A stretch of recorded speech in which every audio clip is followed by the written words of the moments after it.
What was life like on a sugar plantation? Have you ever wondered what daily life was like on a sugar plantation during the American Civil War? It was a world filled with hardship, danger, and a strict social order.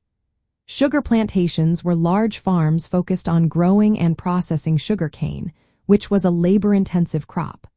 The work was grueling and often perilous for the enslaved people who toiled there. Enslaved workers faced numerous dangers every day.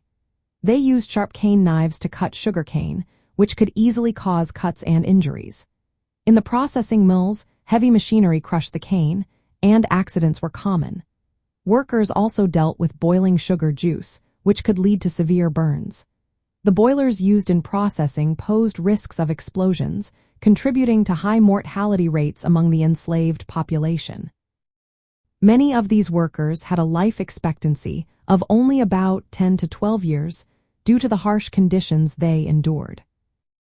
In Louisiana's sugar parishes, the situation was dire. Death rates among enslaved people often exceeded birth rates.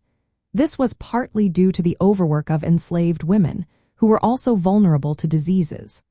On average, a sugar plantation in Louisiana held around 50 enslaved individuals, which was significantly higher than the national average of about 10.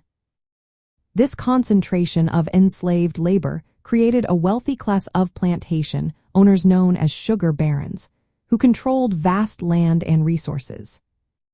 The annual work cycle on a sugar plantation was demanding.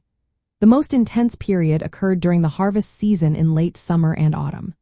During this time, enslaved workers cut the sugar cane, fed it into grinding mills, and boiled the extracted juice in large kettles. This process produced crystallized sugar, which was then packed into large barrels called hogsheads for shipment to markets, often in New Orleans. After the Civil War, many sugar plantations faced labor shortages due to the emancipation of enslaved individuals. Some plantation owners tried to maintain control over the newly freed workers through exploitative labor contracts.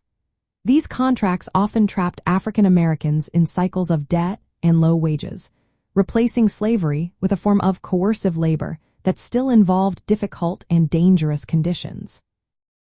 Life on a sugar plantation during the Civil War was marked by extreme physical hardship and a rigid social system based on slavery.